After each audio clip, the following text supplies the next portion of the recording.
humanitats. Avui parlarem d'energia. Potser no és un dels temes més habituals en les nostres sessions, que més aviat tendeixen cap a altres territoris, però em sembla que en aquest moment la qüestió energètica és una qüestió fonamental en la història de la humanitat i que hi ha alguns mites que s'han de desmuntar i algunes coses que s'han d'explicar, no? I un dels mites que hi ha és el mite de la transició, de la transició energètica, que sembla que pot servir a vegades per raons ideològiques o polítiques, però que no té la consistència teòrica que hauria de tenir.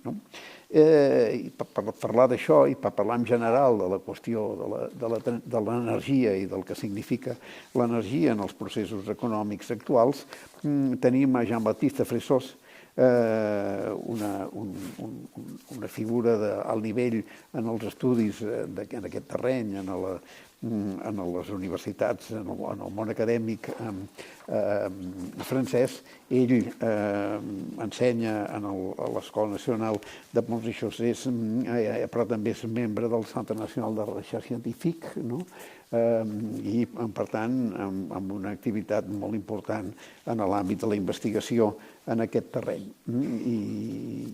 Ell ha publicat diversos llibres sobre aquestes qüestions: l'Apocalypse joyeuse, l'événement anthropocène, la révolte du ciel i Sin transición, que és l'últim que ha publicat, i és sobre aquest tema que girarà la seva intervenció d'avui. Com sempre, després tots plegats conversarem amb ell.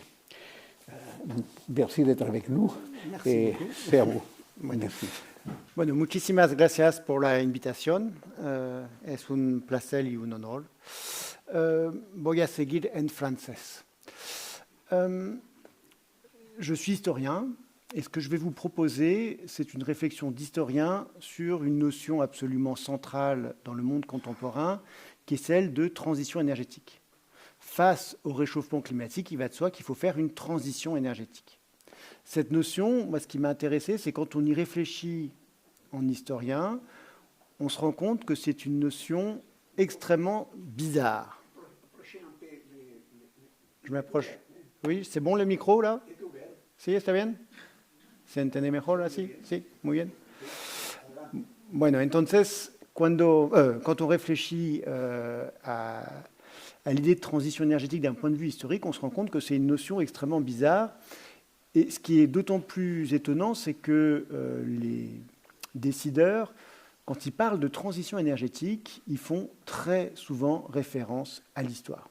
Je vous ai mis quelques citations, y compris en espagnol, où on trouve cette analogie extrêmement bizarre qui consiste à dire que la transition énergétique, c'est une nouvelle révolution industrielle. Comme si, par le passé, on avait fait des transitions énergétiques. Comme si la révolution industrielle, c'était une forme de transition énergétique.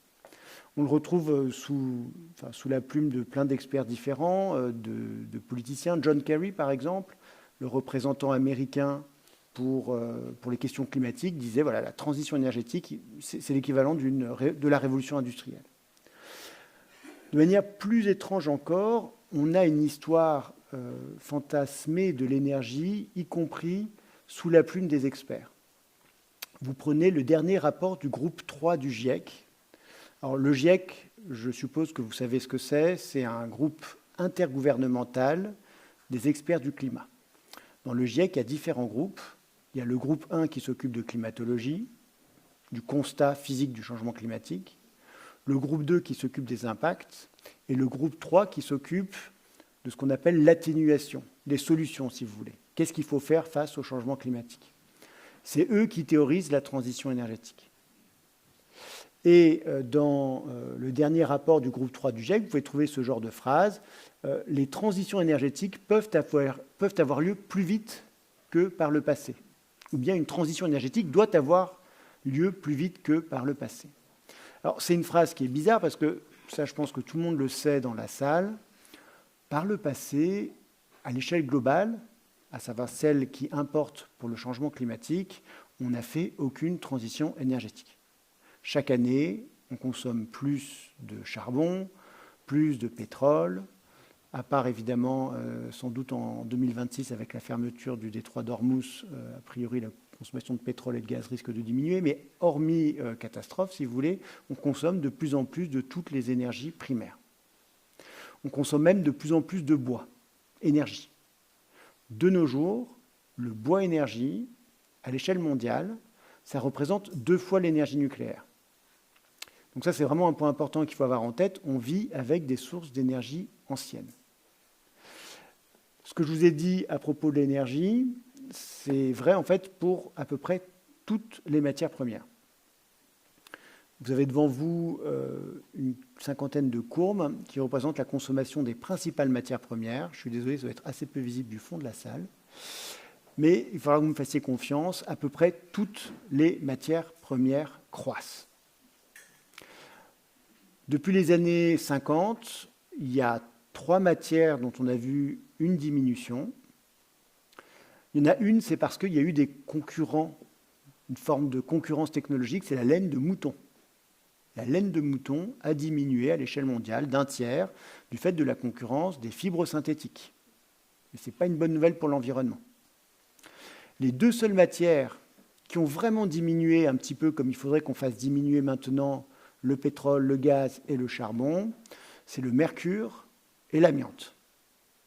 Et c'est intéressant parce qu'en fait, ces 2 matières, ce n'est pas parce que l'amiante est devenue obsolète, ou ce n'est pas parce que le mercure est devenu obsolète, c'est parce qu'il y a eu des interdictions. Donc les interdictions, ça marche. Si vous voulez, le changement est possible, mais il faut vraiment s'en donner les moyens. On ne peut pas du tout faire confiance, si vous voulez, au progrès technologique pour rendre obsolète une matière première. Alors, si les experts du groupe 3 du GIEC parlent de transition énergétique, c'est parce que volontairement ou involontairement, ils confondent les dynamiques technologiques avec les dynamiques énergétiques. Ce que je veux dire par là, c'est que dans l'histoire des techniques, on a des technologies qui deviennent obsolètes, parfois. On nous a demandé au début d'éteindre les téléphones portables. On a tous, a priori, un téléphone portable dans notre poche. Les téléphones portables ont rendu obsolètes les cabines téléphoniques. Je n'ai pas regardé à Barcelone s'il y a beaucoup de cabines téléphoniques, mais a priori, il n'y en a plus beaucoup. Alors, ce qui est vrai pour l'histoire des techniques, c'est-à-dire le téléphone portable a tué la cabine téléphonique, ce qui est vrai pour l'histoire des techniques ne marche pas pour les matières premières et les énergies. Les énergies et les matières premières ne sont jamais obsolètes. D'accord ? Et pour autant, on a appliqué ce genre de modèle-là. Vous voyez, ça c'est un graphique qui est tiré du dernier rapport du groupe 3 du GIEC. Vous avez 2 belles courbes qui se croisent, qui représentent des courbes de substitution technologique, avec l'ambiguïté qu'en fait, il faudrait faire ça maintenant pour l'énergie. Alors, si on parle tout le temps de transition énergétique, c'est aussi que les historiens ont joué un rôle dans la naturalisation de ce concept.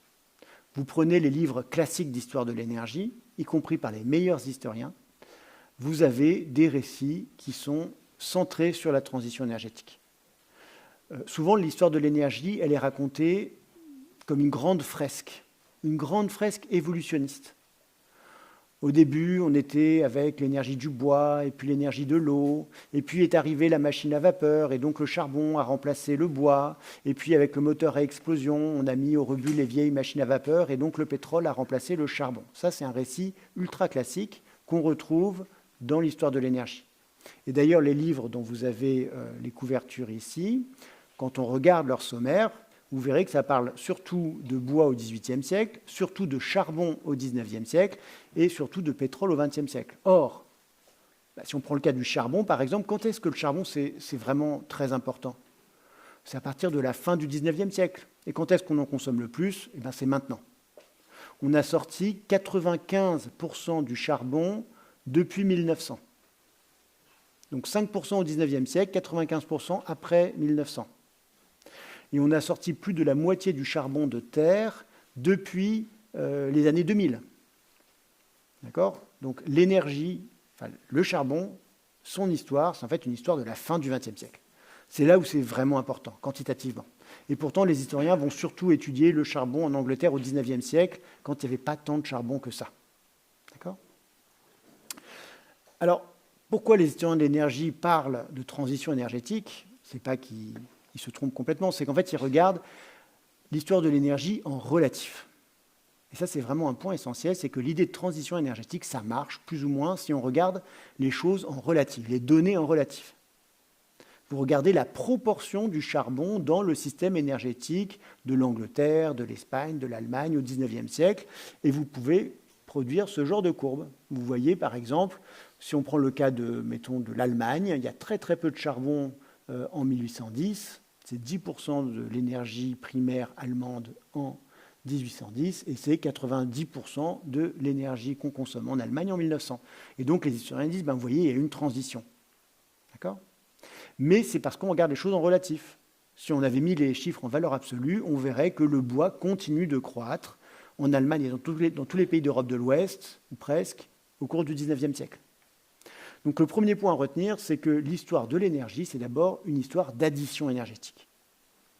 Au cours du XIXe siècle, on consomme de plus de bois, on consomme aussi de plus en plus d'hydraulique.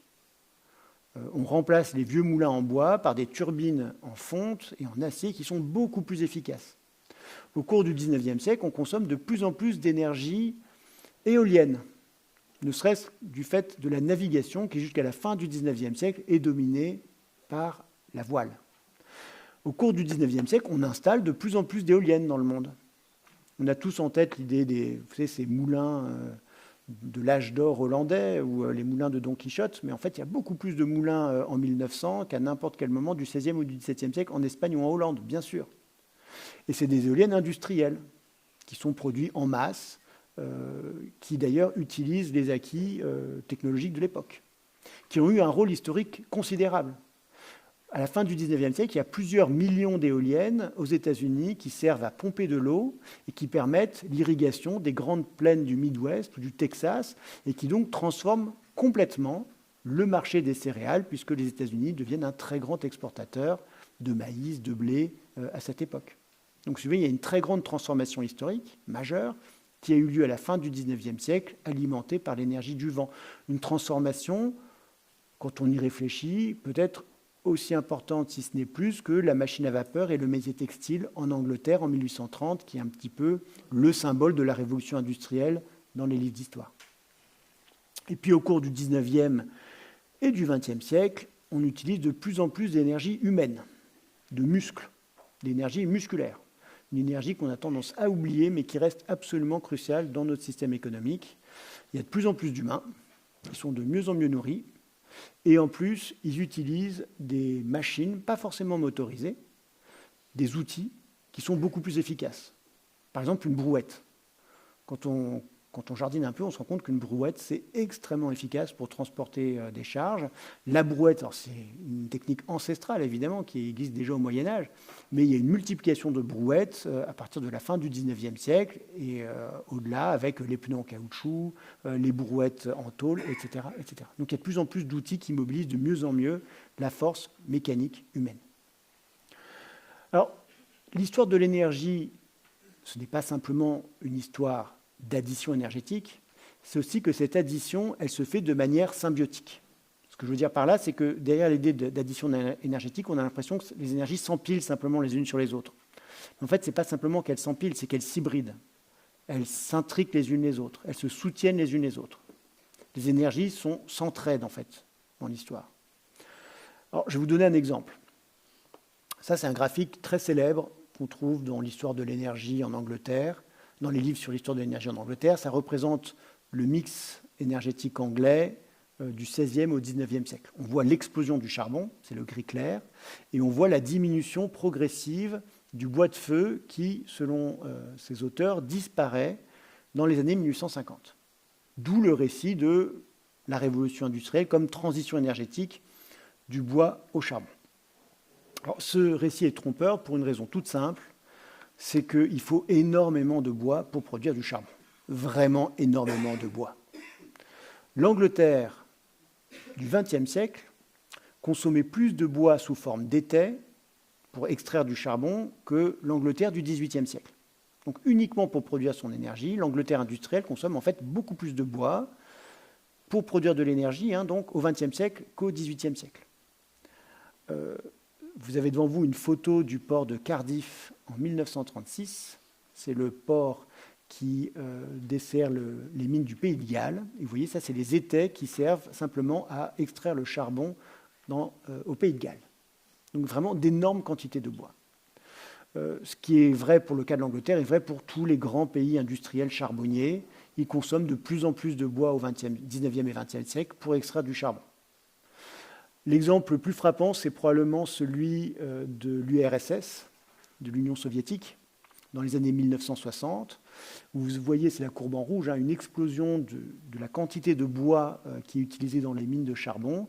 C'est du bois de Russie centrale qui est transporté par un canal jusqu'en Ukraine, dans le Donbass. Et donc, c'est du bois de Russie centrale qui sert à extraire du charbon ukrainien.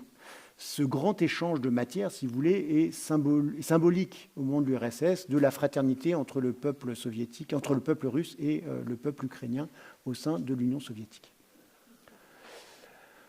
Une fois qu'on a du charbon en abondance, on a évidemment des locomotives à vapeur, et ces locomotives à vapeur, ils vont rouler sur des chemins de fer. Mais on aurait dû dire des chemins de bois.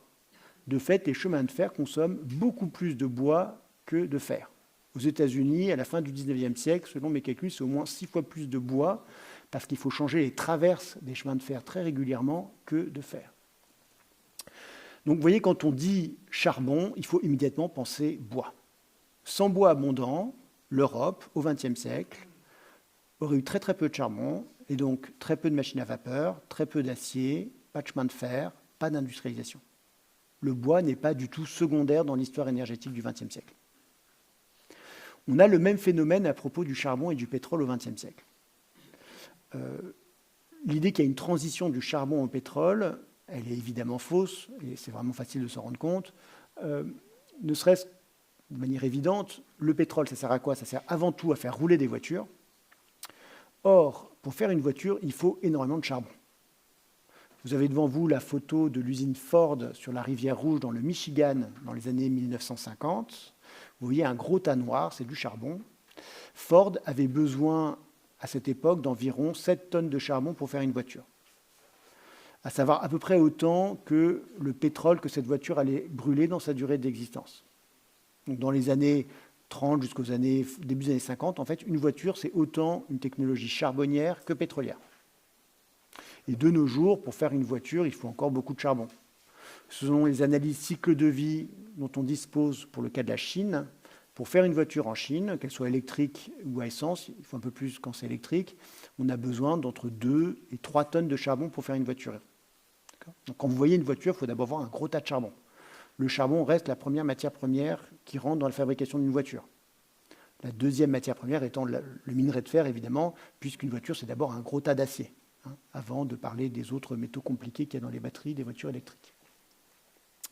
Et puis à partir du moment où vous avez du pétrole, vous avez des camions, en particulier des camions à benne levante, une technologie méconnue, très connue, mais peu étudiée par les historiens, et qui pourtant a une importance historique capitale parce que ça permet de transporter les pondéreux de manière économique. Et avant, si vous voulez, ce genre de technologie, du charbon en abondance, on avait seulement dans les ports, sur les canaux, ou près des chemins de fer. Mais on ne pouvait pas distribuer le charbon à grande distance parce qu'on le faisait avec des brouettes, avec des chevaux, à dos d'homme, dans des sacs. C'était très intense en labeur. Donc le pétrole rend le charbon beaucoup moins cher. On a aussi le même genre de relation entre pétrole et bois. Je vais aller plus vite. Bon, déjà, pour extraire du pétrole jusque dans les années 1930, il faut énormément de bois. Les derricks sont en bois. Il y a on a plus d'1 million de derricks aux États-Unis qui sont construits dans les années 30. Et à chaque fois, c'est 30 tonnes de bois. Donc ça fait quand même finalement pas mal de bois. Une anecdote historique que je trouve assez amusante, le grand âge du tonneau. Quand est-ce qu'on produit le plus de tonneaux dans l'histoire? Ce sont les années 1920, et c'est pour transporter des produits pétroliers. Le plus grand tonnelier de l'histoire, c'est John D. Rockefeller, qui est aussi le plus grand pétrolier, le plus célèbre pétrolier de l'histoire. Donc vraiment, le pétrole stimule de manière indirecte le bois à travers la demande en tonneaux. Et puis, de manière plus fondamentale, si on a eu une explosion du bois énergie dans le monde depuis les années 1950-60, on consomme beaucoup plus de bois énergie maintenant qu'en 1950, c'est en partie grâce au pétrole et grâce aux camions. C'est la première fois dans l'histoire de l'humanité qu'on a des villes de plus de 10 millions d'habitants en Afrique subsaharienne comme Kinshasa, Lagos, Dar es Salaam, qui consomment du bois pour cuire. Une ville comme Kinshasa consomme chaque année environ 2 millions de tonnes de charbon de bois. Paris, en 1860, qui était sans doute la capitale mondiale du charbon de bois, consommait seulement 100 000 tonnes de charbon de bois par an. Donc, en fait, une ville comme Kinshasa consomme plus de bois qu'un pays comme la France, l'Espagne ou l'Allemagne en 1900. Donc, vraiment, le bois-énergie n'est pas du tout obsolète. Il a énormément cru et il continue de croître. On a eu la même progression du bois-énergie dans le monde riche. Alors, ça a été moins visible parce que ça ne se fait pas sur... évidemment, ce n'est pas pour cuire nos aliments ni pour se chauffer en général, même si à la campagne, on utilise encore beaucoup d'énergie qui vient du bois. Ça a surtout eu lieu dans l'industrie. De plus en plus d'industries consomment de plus en plus de bois pour produire leur énergie, en particulier toutes les industries du bois. Pensez aux panneaux de contreplaqué, aux panneaux de particules et surtout à l'emballage. L'emballage en carton, ça peut paraître mineur, mais en fait, la papeterie, l'industrie du papier, est un énorme consommateur d'énergie. Tous les biens doivent être emballés. Et donc, au cours du XXe siècle, en fait, on a une croissance de la production, dopée par le charbon et le pétrole. On produit de plus en plus de biens, de matériel. Ces biens, il faut les emballer, donc on a besoin de plus en plus de carton pour les emballer, donc on consomme de plus en plus de bois-énergie, parce que l'industrie papetière consomme du bois-énergie pour alimenter ses propres procédés de production. D'accord ? Donc vraiment, vous voyez, cet effet symbiotique, ça a lieu à toutes les échelles et ça a lieu à distance. D'accord ? Le pétrole et le charbon stimulent en fait la consommation de bois-énergie de manière indirecte à travers le carton, par exemple.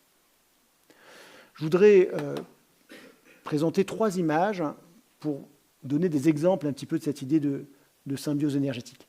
La première, c'est une image d'une immense plantation d'eucalyptus qui se trouve au Brésil, qui appartient à une entreprise qui s'appelle Vallourec, qui produit des tubes en acier pour extraire du pétrole. Donc là, vous avez du bois qui sert à faire du charbon de bois, qui sert à faire de l'acier, qui sert à produire du pétrole. Et ce pétrole, il est très utile pour récolter le bois, évidemment, parce que ce genre de plantation forestière, c'est très mécanisé et il y a aussi plein d'engrais et de pesticides pour faire pousser le bois très vite. Une des très grandes transformations de l'industrie du bois, ce sont vraiment les plantations d'eucalyptus, qui ont un rôle d'ailleurs important. Enfin, l'Espagne a eu un rôle important dans l'histoire des plantations d'eucalyptus. On a commencé dans les années 60 à avoir des grandes plantations d'eucalyptus, et c'est d'abord en Espagne et au Portugal que ça a eu lieu, et puis après ça s'est globalisé au Brésil et en Chine, mais l'Espagne a eu un rôle important dans cette affaire. Et les rendements des plantations d'eucalyptus en zone tropicale, au Brésil par exemple, c'est 40 mètres cubes par hectare et par an. Il faut savoir que la production moyenne des forêts en Europe en 1900, c'est 2-3 mètres cubes par hectare et par an de bois. Donc en fait, le bois, c'est maintenant de l'agriculture industrielle. D'accord ? C'est le même genre, d'ailleurs ça a besoin de plein d'intrants, plein de produits liés au pétrole. Autre exemple. Vous avez devant vous le plus grand champ d'éoliens flottant au monde. Donc, ce sont des éoliennes absolument titanesques qui ont la particularité de ne pas être ancrées dans le sol. Elles flottent. Ça permet d'aller beaucoup plus loin en haute mer, évidemment. L'autre particularité de ce champ d'éolien, c'est qu'il n'est pas relié au continent. Il se trouve en mer du Nord, près de la Norvège. Il n'y a aucun câble électrique qui ramène l'électricité en Norvège. Pourquoi ? Parce que ce champ d'éoliennes sert en fait à alimenter en électricité la plateforme pétrolière que vous voyez sur l'image. Donc là, vous avez de l'énergie renouvelable qui sert à extraire du pétrole. Ça peut sembler étrange, mais en fait, c'est extrêmement banal. Tout simplement parce que de plus en plus de champs pétroliers et gaziers sont électrifiés et on produit de plus en plus d'électricité avec des renouvelables. Donc, de fait, on produit de plus en plus de pétrole, de gaz, grâce aux renouvelables. D'accord ? Au Texas, par exemple, où on a énormément d'éoliennes, c'est l'État où de loin il y a le plus d'éoliennes devant la Californie maintenant aux États-Unis. Cette électricité relativement propre sert à extraire du pétrole et du gaz. Autre exemple, ça c'est plus surprenant, ce ne sont pas des serres agricoles, ce sont des serres évidemment, mais ce ne sont pas des serres agricoles, ce sont des serres qui servent à faire de la vapeur solaire. Ça sert à faire chauffer de l'eau, et cette eau est utilisée à Oman pour liquéfier un pétrole très visqueux. Donc là, vous avez de l'énergie solaire qui sert à extraire plus de pétrole. Dernier exemple que je voulais vous donner avant de passer un deuxième temps de mon exposé, c'est la centrale thermique. C'est une centrale thermique en Angleterre, de Drax, entre Leeds, près de Leeds. Et Drax, en Angleterre, consomme chaque année 10 à 12 millions de tonnes de bois pour faire de l'électricité. C'est du bois qui est importé du Canada et des États-Unis et qui est brûlé dans une centrale thermique électrique. C'est plus que la production anglaise de bois. Et c'est 4 fois plus que ce que l'Angleterre consommait de bois au XVIIIe siècle. Donc on arrive au beau résultat qu'après 2 siècles de transition énergétique, le pays qui se présente comme le leader de la transition énergétique, l'Angleterre, consomme en fait beaucoup plus de bois maintenant qu'elle ne le faisait avant de faire toutes ces merveilleuses transitions énergétiques. Alors une fois qu'on raconte l'histoire de l'énergie comme ça, comme elle doit être racontée, c'est-à-dire en gros l'histoire de l'énergie, c'est globalement l'histoire de l'expansion symbiotique de toutes les énergies primaires. Comment ça se fait que l'idée de transition énergétique se soit imposée? Comment ça se fait que ça soit devenu un terme tout à fait courant et qu'on n'arrête pas de parler de transition énergétique? Alors le premier point qu'il faut noter, c'est que c'est un phénomène récent. Pendant longtemps, les experts de l'énergie ne parlaient pas de transition énergétique. Et ils voyaient plutôt le futur de l'énergie de cette manière, comme, si vous voulez, un présent agrandi. Ça, c'est une futurologie qui est proposée par un expert du solaire, un défenseur du solaire américain dans les années 70. Vous voyez que pour lui, tout va croître. Le nucléaire va croître, le charbon va croître, le solaire va croître évidemment, mais il n'y aura pas une grande bascule dans le futur. Le futur est plutôt pensé comme un présent agrandi, pas comme un présent radicalement différent. Alors, l'idée de transition énergétique va apparaître dans un petit groupe de scientifiques très particuliers, tout à fait minoritaires d'une certaine manière, qui sont des savants atomistes américains qui ont participé au projet Manhattan, à la conception de la première bombe atomique, et qui sont aussi ce qu'on appelle des néo-malthusiens, c'est-à-dire qui se préoccupent, à l'instar de Malthus, le théoricien de la croissance de la population anglais, qui se préoccupent de la croissance démographique et de l'épuisement des ressources. Et c'est vraiment dans ce petit milieu que l'idée de transition énergétique va apparaître. L'inventeur du terme, c'est ce personnage-là, Harrison Brown, un savant atomiste. Et d'ailleurs, transition énergétique, en anglais energy transition, ça vient d'abord de la physique nucléaire. Ça désigne le changement d'état d'un électron autour de son noyau. Et c'est ce monsieur qui va recycler ce terme technique de physique nucléaire comme un terme de futurologie, comme un terme d'expertise énergétique. L'idée de transition énergétique, on la voit aussi apparaître vraiment très bien dans ce graphique-là. Regardez le graphique du bas, ça représente l'histoire de l'humanité sur 10 000 ans. Alors c'est sûr, quand on regarde l'histoire de l'humanité sur 10 000 ans, toutes les énergies fossiles, ça forme un petit pic. Et ce petit pic est contrasté au plateau infini auquel permet d'aboutir l'énergie nucléaire. Ce graphique-là il a été fait par Marion King Herbert, le théoricien du pic pétrolier, le théoricien américain du pic pétrolier. Donc vraiment, l'idée de transition énergétique, elle apparaît dans cette vision-là d'abord. Dans une vision de très long terme, où on pense l'épuisement progressif des ressources fossiles et son remplacement à long terme par l'énergie nucléaire. Mais au départ, c'est vraiment dans ce petit groupe-là, une fois encore, que le terme est employé et certainement pas ailleurs. Le terme va se diffuser dans les années 70, au moment de la crise énergétique. Dans les années 70, du fait des chocs pétroliers, le terme de crise énergétique est omniprésent, en particulier aux États-Unis, et l'idée de transition énergétique va se diffuser comme solution à la crise énergétique. Le premier à employer ce terme devant le grand public, c'est un président américain qui s'appelle Jimmy Carter, qui est mort récemment. Et en 1977, il fait un grand discours à la télévision sur la transition énergétique. Et ce qui est intéressant, c'est qu'il fait un cours d'histoire. Il dit, par le passé, les États-Unis ont fait 2 transitions énergétiques, l'une du bois au charbon, la seconde du charbon au pétrole, et maintenant il faut faire une 3e transition énergétique. Et il commente ce graphique-là, qui est un graphique très original. c'est un graphique qui représente les énergies en relatif. Quand on regarde les choses en valeur absolue, évidemment, à la même époque, on a plutôt ce genre de graphique. Donc évidemment, vous voyez, il faut vraiment faire attention à ce qui est représenté et la façon dont on les représente. Vous mettez en relatif les énergies, vous mettez le bois au XIXe siècle et vous mettez les énergies en relatif, vous avez une belle impression de transition, de dynamique. Vous regardez les choses en valeur absolue, c'est nettement moins impressionnant. Alors, ce graphique, il avait été piqué par les experts américains à ce savant-là, un savant italien, Cesare Malchetti, qui est un personnage très important dans l'histoire de l'idée de transition énergétique. Cesare Malchetti, son fait d'armes, si vous voulez, il est très connu pour avoir imaginé ce qu'on appelle maintenant l'économie hydrogène. Vous avez sans doute entendu parler de l'hydrogène comme grande solution aux problèmes climatiques. Et ça vient en fait d'idées assez anciennes en vérité, et ça venait d'abord de l'idée qu'on va épuiser les ressources fossiles, et donc il va falloir trouver un remplaçant à tout ça, et ça sera de l'hydrogène produit à partir d'eau et d'énergie nucléaire. Alors Cesare Malchetti, c'est vraiment le père fondateur de l'économie hydrogène, et par exemple dès les années 70, il y a un journal qui est fondé sur l'énergie hydrogène, où on imagine déjà les avions à hydrogène. Alors le problème de l'hydrogène, en gros l'aviation c'est vraiment quelque chose qu'on ne sait pas décarboner, parce que les batteries sont beaucoup trop lourdes pour les mettre dans les avions, et donc la seule solution a priori qu'on ait, c'est d'utiliser de l'hydrogène. Le problème, c'est que l'hydrogène, même liquide, c'est beaucoup moins dense en énergie que le kérosène. C'est 3 fois moins dense en énergie que le kérosène.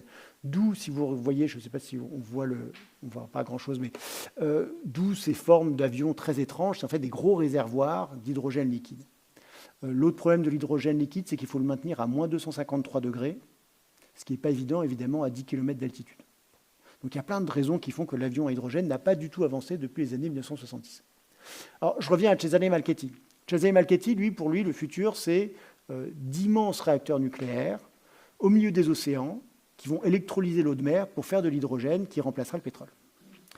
Ça, c'est son côté un peu Dr. Folamour, Dr. Strangelove. Bon. Mais il a un autre aspect qui est intéressant, c'est qu'il réfléchit au temps que ça pourrait prendre une telle transition des fossiles vers un système énergétique nucléaire et hydrogène.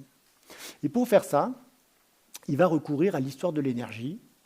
Il va collecter des données globales sur la part du charbon, la part du pétrole et la part du gaz et la part du bois. Et il produit ces graphiques-là. Et il dit, vous voyez, j'ai découvert la loi de l'histoire. La dynamique énergétique mondiale est guidée par un phénomène de transition. On passe d'un monde dominé par le bois à un monde dominé par le charbon, à un monde dominé par le pétrole. Et l'énergie future, pour lui, c'est le gaz. Ce en quoi il avait vu assez juste. Là où il s'est complètement trompé, c'est que le charbon a très bien résisté par rapport à ses prédictions. On consomme beaucoup plus de charbon que ce que la plupart des experts anticipaient dans les années 70. Ce qui est important, c'est de voir que c'est à ce moment-là que l'idée de transition énergétique commence à devenir un discours d'experts, ce qui n'était pas le cas auparavant. Une autre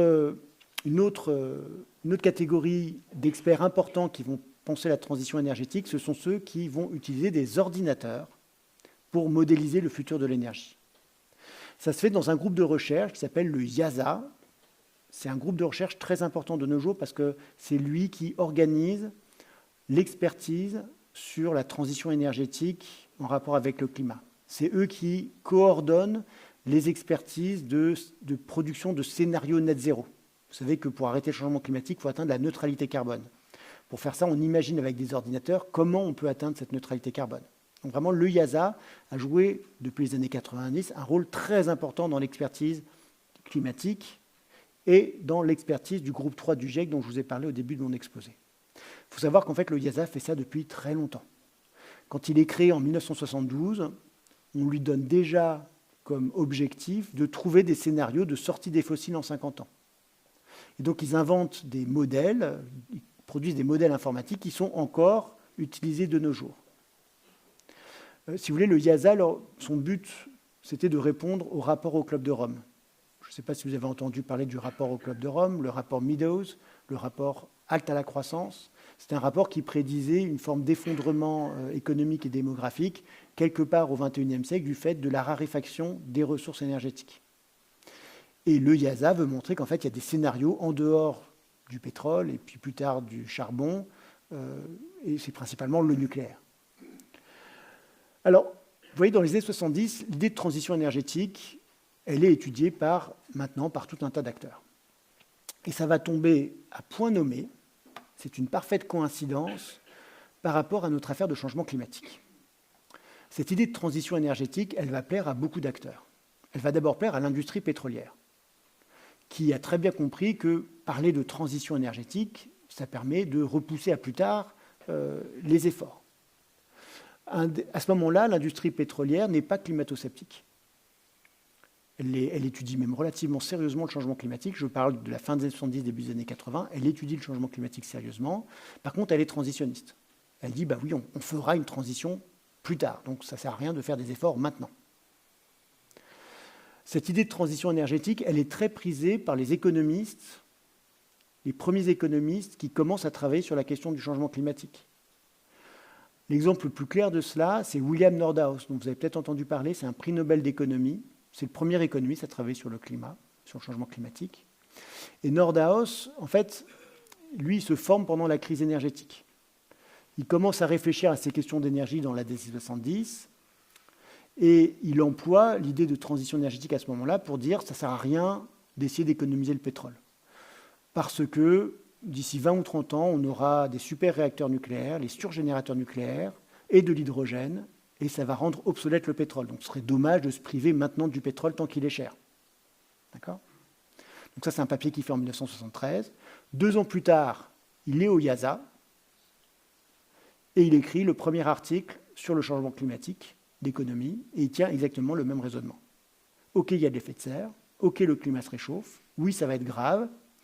Mais ne faisons pas d'efforts maintenant parce que ce sera beaucoup plus facile de faire la transition dans 20 ou 30 ans quand on aura le surgénérateur nucléaire, quand on aura ces réacteurs nucléaires très efficaces. Donc vraiment, la transition énergétique, au départ, c'est un outil en économie qui sert à justifier la procrastination, qui sert à justifier le fait de remettre à plus tard les efforts de décarbonation. Et puis l'idée de transition énergétique, elle va être très utile quand les gouvernements commencent à être confrontés au problème du changement climatique. Alors, quand la question du changement climatique commence à se poser à l'échelle politique, c'est vraiment en 1988, en particulier aux États-Unis, il y a une grande sécheresse. Il y a un climatologue très célèbre qui s'appelle Jim Hansen qui fait un discours retentissant au Sénat qui dit que voilà, le changement climatique a commencé. Et puis la même année, il y a une grande conférence à Toronto où on a déjà des représentants des gouvernements qui disent voilà, il faudrait réduire d'un quart les émissions de CO2 avant l'an 2000, sur un rapport de climatologues qui disent oui, vraiment, il y a un gros problème avec le changement climatique. Quand les États-Unis entendent parler de ça, ils disent qu'est-ce que c'est que cette affaire ? C'est hors de question qu'on laisse l'ONU, qu'on laisse des climatologues nous dicter notre politique énergétique. Et donc on va créer un nouveau groupe d'experts qui sera le GIEC, l'IPCC. La lettre importante dans le GIEC, c'est le I, pour intergouvernemental. C'est clé. Parce que ça veut dire qu'en fait, les experts sont nommés par les gouvernements. Et quand on voit les archives américaines, diplomatiques américaines, on voit que le but de cela, c'est de dire il faut qu'il y ait des gens nommés, des experts pas simplement de la recherche scientifique, pas simplement des ministères de l'Environnement.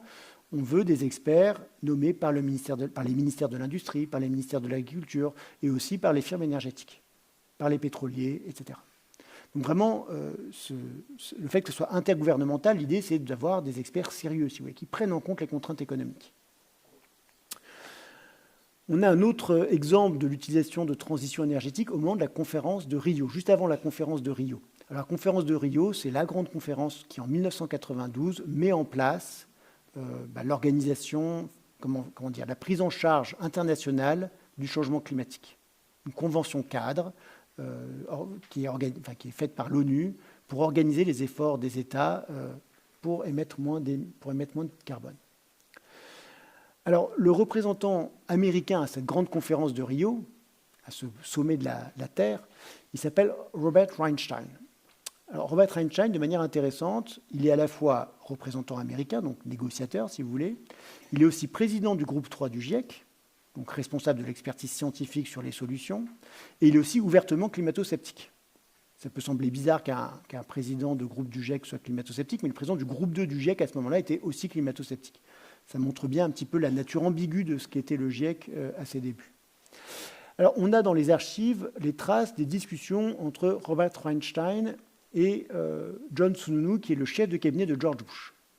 Et c'est très clair, on comprend très bien pourquoi la transition énergétique, ça arrange tout le monde. John Sununu, il lui dit, écoute, à Rio, on ne va pas se fixer des objectifs d'émissions. Les États-Unis ne vont pas s'engager à réduire leurs émissions. On ne va pas, par un traité international, réduire la consommation énergétique américaine. On ne va pas non plus donner de l'argent aux pays pauvres sous prétexte de climat, parce que pour lui, au fond, c'est ça le problème du climat, c'est simplement un prétexte pour les pays pauvres pour demander de l'argent aux États-Unis. Donc, no money, no target, joue la carte technologique, play the technology card, parle de transition énergétique. Et ça fait entièrement sens quand on y réfléchit, de la part des États-Unis, qui à ce moment-là sont les premiers émetteurs, et aussi la première puissance technologique, de parler de transition énergétique, de solutions technologiques pour résoudre le problème. Alors, ce qui est peut-être anormal, c'est que depuis 1992, on a eu énormément de travaux sur ce qu'il faut faire, qui sont synthétisés par le groupe 3 du GIEC, et pour l'essentiel, ces travaux jouent la carte technologique. Vous prenez les 6 rapports du groupe 3 du GIEC qui ont été produits depuis 1992, depuis plus de 30 ans, ça parle quasiment exclusivement de technologie. Ça a d'abord beaucoup parlé de nucléaire, ensuite ça a beaucoup parlé de renouvelables, et maintenant ça parle énormément de capture et de stockage du carbone. Je ne sais pas si vous avez entendu parler de ça, mais c'est vraiment devenu une technologie clé pour l'atteinte de nos objectifs climatiques. Pour une raison assez simple, c'est que vu qu'on ne fait pas trop d'efforts, il y a de plus en plus de carbone dans l'atmosphère. Et maintenant, pour ne pas dépasser les fameux 2 degrés, on est obligé de compter sur des technologies miracles qui consistent à aller récupérer le CO2 de l'atmosphère et l'enfouir sous le sol. Dans le rapport du GIEC de 2014, la capture et le stockage du carbone, la récupération du CO2 dans l'atmosphère, qui est complètement dissous, on a 400 parties par million de CO2 dans l'atmosphère. Vous imaginez la complexité d'aller récupérer ce CO2. Il faudrait qu'on capte 10 milliards de tonnes de CO2 par an avec ces machines qui n'existent pas. Il faut savoir que pour l'essentiel, les experts pensent pouvoir faire ça en brûlant du bois. Pourquoi ? Vous brûlez du bois. Le bois, l'arbre, quand il croît, quand il a grandi, il a capturé du carbone pour grandir. Vous le brûlez dans une centrale électrique, comme à Drax, dont je vous ai parlé, et vous récupérez le CO2 à la sortie des cheminées. Et ensuite, le CO2, vous le liquéfiez et vous l'enfouissez sous le sol. Vous avez fait ce qu'on appelle des émissions négatives. Vous avez fait de la capture et du stockage de carbone. D'accord ? Alors, 10 milliards de tonnes de CO2 captées de cette sorte, ça représente énormément de bois. C'est beaucoup plus que la production mondiale de bois. Beaucoup, beaucoup plus. La production mondiale de bois, c'est 4 milliards de mètres cubes. Donc il faudrait déjà quadrupler, quintupler la production de bois, donc la surface forestière. Enfin, tout ça n'a absolument aucun sens, et pourtant, ce sont dans des rapports scientifiques. Donc ça, c'est une proposition qui est faite dans le rapport du GIEC de 2014. C'est juste avant les accords de Paris de 2015. Et ça a joué un rôle dans la signature des accords de Paris, parce que ça donne l'impression que l'objectif des 2 degrés est atteignable avec ce genre de rustine technologique.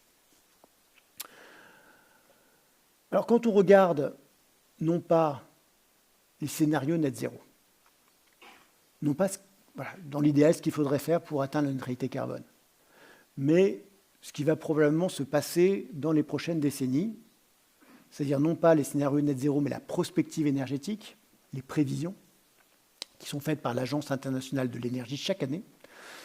Dans le dernier rapport de l'Agence internationale de l'énergie, qui est l'institution d'expertise la plus respectée sur ces questions d'énergie et de prospective énergétique, voilà un petit peu comment il voit le futur.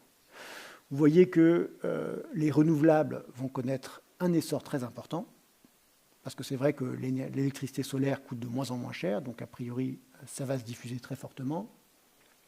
Le charbon va diminuer, ce qui sera historique.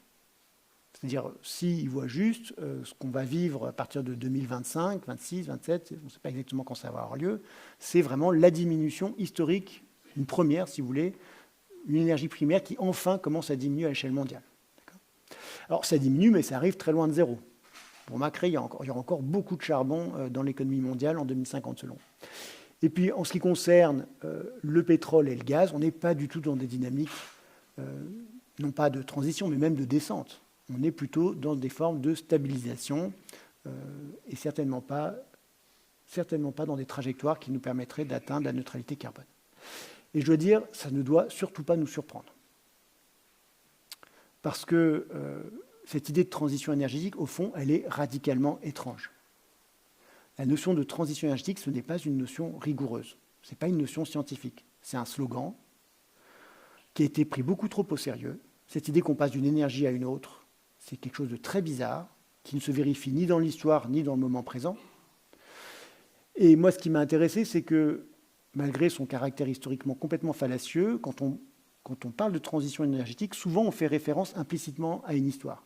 Comme si par le passé, on avait fait des transitions énergétiques grâce à l'innovation, grâce au capitalisme, grâce au développement, et que maintenant, face au changement climatique, il suffit d'accélérer ça. Il suffit d'accélérer l'innovation et on va aboutir à un état où on aura stabilisé le climat. Donc si vous voulez, pour résumer, et je m'arrêterai là-dessus, la transition énergétique, ça projette une histoire qui n'existe pas sur un futur qui reste largement fantomatique. Je vous remercie de votre attention.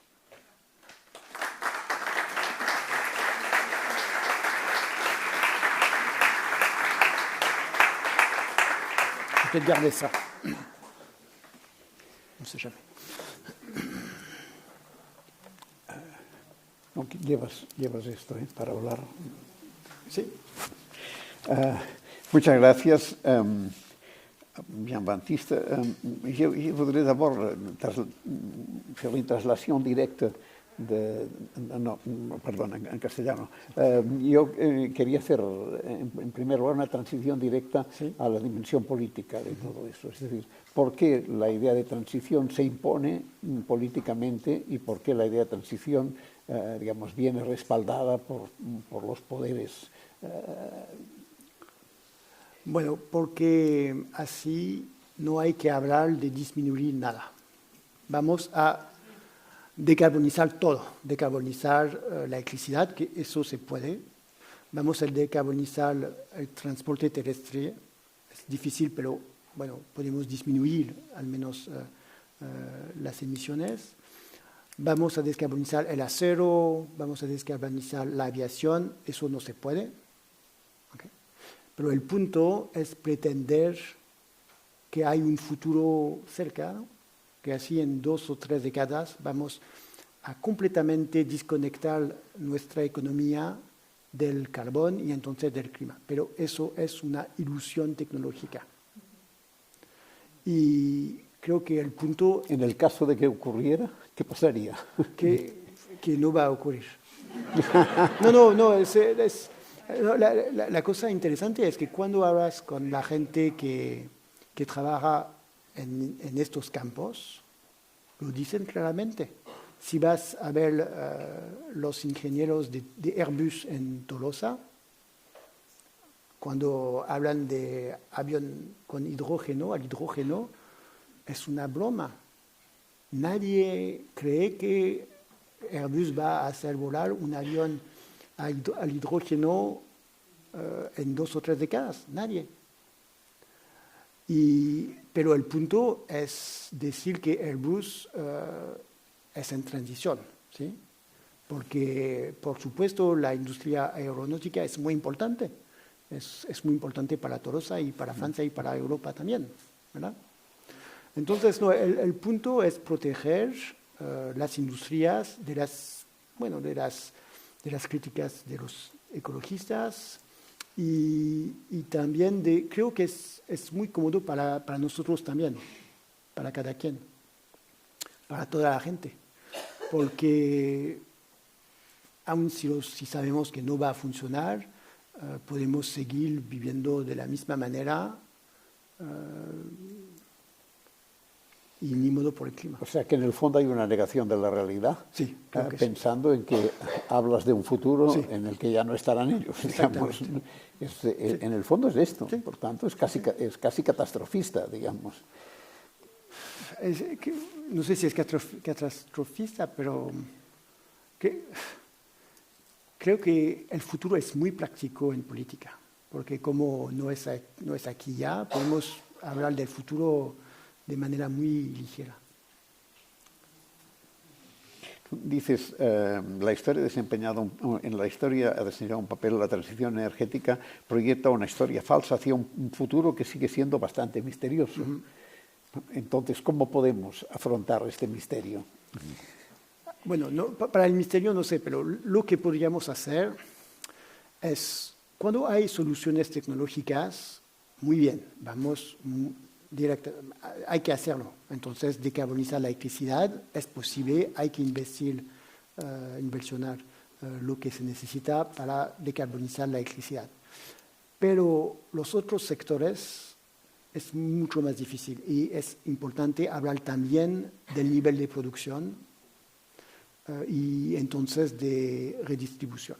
Creo que también el punto de decir transición energética es hacernos imaginar que la economía puede crecer y crecer y crecer.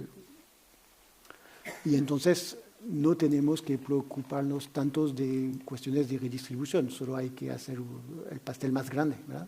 Por tanto, aquí hay en el fondo un problema, que es la incapacidad para reconocer los límites de lo posible. Sí. Y por tanto, se están desafiando los límites de lo posible, lo cual no es fácil que tenga un resultado positivo. No, pero creo que la noción de límite es muy importante de hacerla entrar en la política y que no es el caso por la razón de la confianza en la tecnología, en el genio humano, este tipo de cosas. O sea que hay un mito de la tecnología que no se es capaz de gestionarlo, para decirlo así. Pero esto es casi una fatalidad. Creo que sí, el cambio climático hay que decir que sí, es una fatalidad. Por dos razones. Primero, porque hay sectores que no sabemos decarbonizar y sectores muy importantes como el alimento, la nutrición, la comida, que es eso.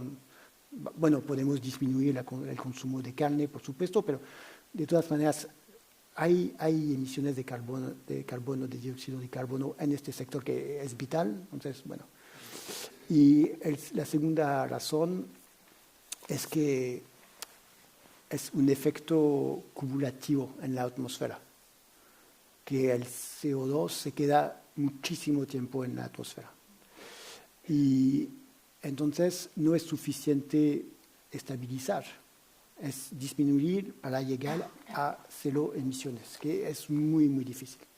Por estas dos razones es obvio que el cambio climático va a acabar, que no hay duda de eso. Por tanto, lo que sería necesario es ser capaces de pensar unas políticas que hicieran lo contrario de lo que se está haciendo ahora, ¿no? Que no contribuyeran a acelerar, sino que contribuyeran a frenar. Sí, creo que ¿Pero podemos esto es posible sí. o no es posible?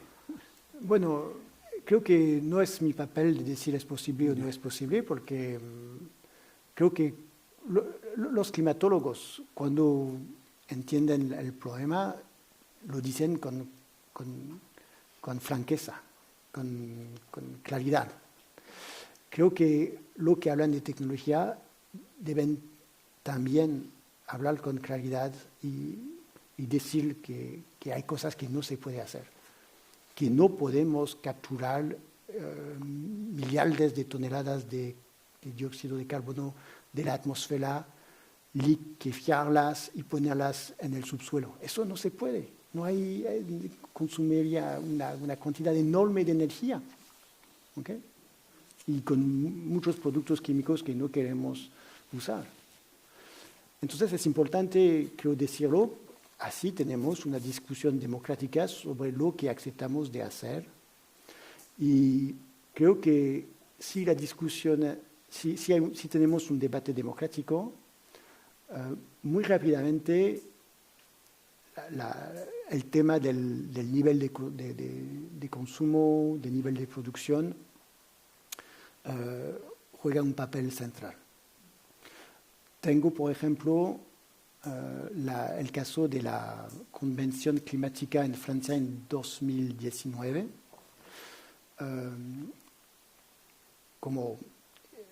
Je ne vais pas continuer en français, désolé. On va tirer au sort, je ne sais pas le dire en espagnol, on a tiré au sort des citoyens français au hasard, et ensuite des experts, climatologues principalement, sont venus expliquer les données du problème. Et ce que la Convention citoyenne a décidé, c'était des choses de bon sens. Réduire la vitesse sur les autoroutes et sur les routes. Ça n'a que des avantages. On perd quelques minutes sur un trajet en voiture, mais ça diminue le nombre de morts, le nombre d'accidents, et puis ça diminue les émissions. Interdire la publicité pour les voitures. C'est pas révolutionnaire, bien sûr, mais voilà, ça évite d'avoir cette incitation à acheter toujours des plus grosses voitures, qui est un petit peu absurde. Je crois que plein de gens reconnaissent ça. Les voitures en Europe ont grossi de 60%, ou non, 40%, pardon, depuis les années 90. C'est-à-dire, moi, quand j'étais enfant, les voitures, elles étaient légères, petites, et maintenant, on a des gros monstres en acier, ça n'a aucun sens. Ça n'a pas rajouté du bien-être du tout. Bon. Et ça aussi, c'est très émetteur de CO2, évidemment, d'avoir des grosses voitures. Alors, une fois encore, ça nous amène... Enfin, si on avait suivi les propositions de la Convention citoyenne pour le climat, on n'atteindrait pas la neutralité carbone en France, évidemment. Mais n'empêche que ça va dans le bon sens, au moins. On commence à parler des choses qui ont un effet immédiat, et pas de projets fantasmatiques qui auront un effet peut-être en 2050. Quoi.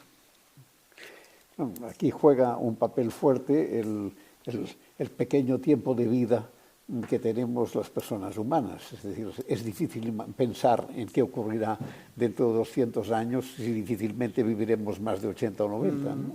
Hay una contradicción estructural aquí. Pero los efectos del cambio climático no son para muchas décadas, son para mañana. Palaya, Valencia es un buen ejemplo, pero otros... Bueno. Pero nadie ve un horizonte, digamos, catastrófico determinante a corta distancia, ¿no? Alors ça, c'est un point très important, c'est que, historiquement, ça j'ai trouvé des archives, je trouve passionnantes là-dessus. En gros, j'ai pas eu le temps d'en parler parce que je voulais laisser du temps à la discussion, mais dès les années... alors, la question du changement climatique, elle est étudiée depuis très longtemps. Elle est étudiée de manière nouvelle et en soulignant surtout les dangers par les savants atomistes américains dès les années 50. Parce que, pour deux raisons. Premièrement, les savants atomistes américains comprennent très bien que le changement climatique est un très bon argument pour vendre des centrales nucléaires. Donc ça fait partie du lobby atomique. Et puis la deuxième raison, c'est qu'ils disposent d'un instrument scientifique nouveau qui s'appelle le spectrographe de masse, qui permet d'étudier de manière très nouvelle les isotopes de carbone, les isotopes d'oxygène, et donc de faire des études vraiment novatrices sur le changement climatique. Donc c'est une science ancienne. La question du changement climatique, elle monte dans l'agenda politique aux États-Unis dès la décennie 70. En 79, il y a déjà des auditions au Sénat de climatologues, donc si vous voulez, on en parle depuis très longtemps maintenant. Alors, à partir de 79, quand ça commence à devenir un sujet politique, la réaction des gouvernements occidentaux, c'est de dire on va s'adapter. Et vraiment, c'est ça qui domine. Dès 1976, aux États-Unis, il y a une conférence qui se tient non loin de Washington, organisée par un think tank proche de la Maison-Blanche. Et la conférence, son titre, c'est « Living with Climate Change », vivre avec le changement climatique. Donc le changement climatique va avoir lieu. La question, c'est est-ce que c'est grave pour les États-Unis ? La conférence, ça commence par « Do we care ?» Est-ce qu'on a quelque chose à faire ?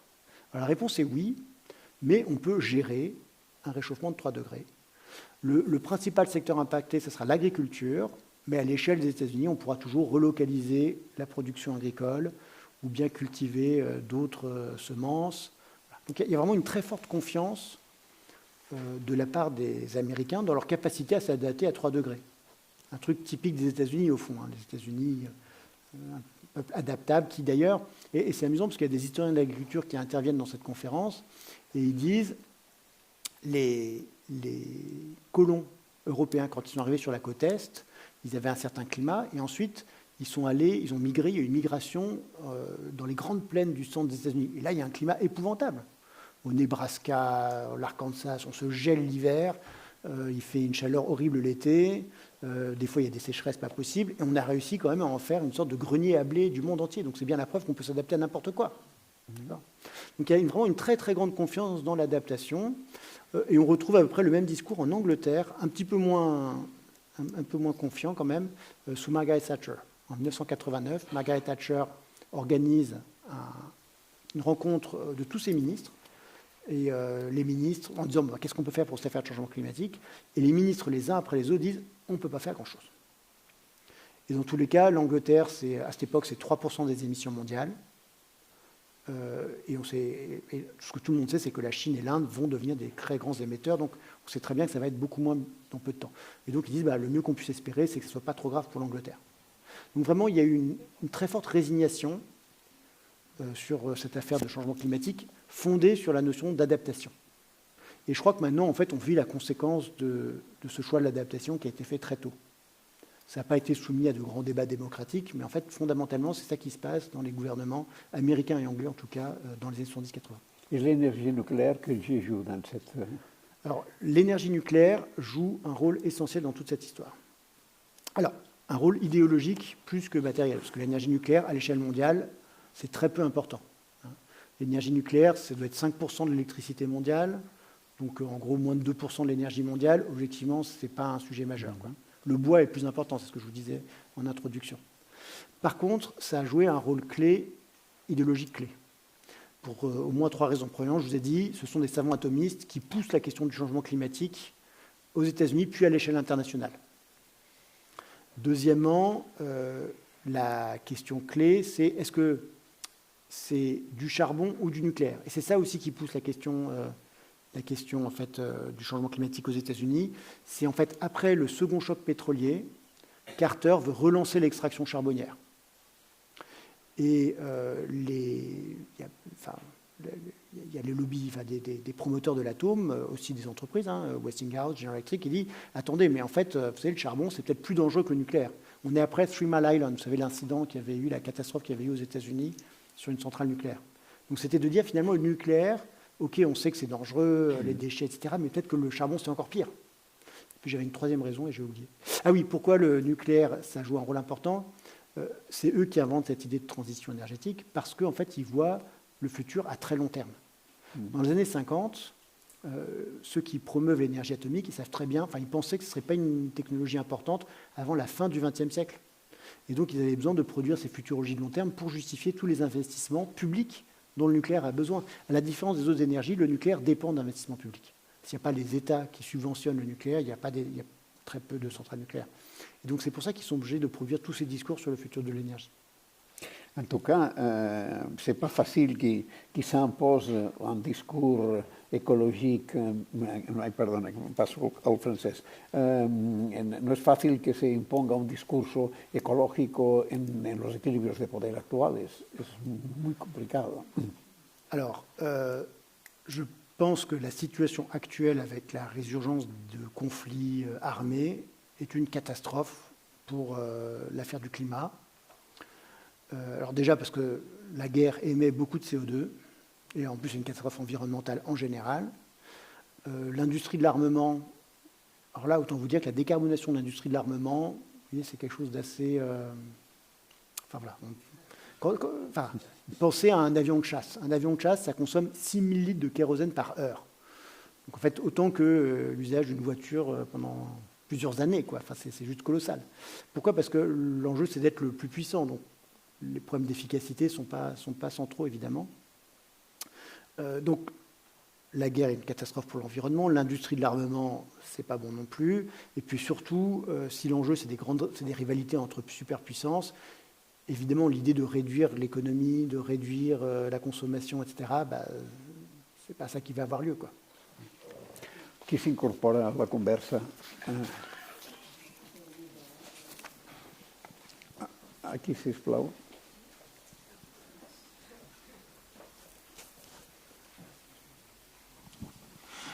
Bona tarda i moltes gràcies per el que ens ha il·lustrat. Jo el que estic pensant és que en realitat no s'està parlant de l'arrel del problema. I l'arrel del problema penso que és que, segons sembla, estem vivint com si el planeta fos quasi el doble.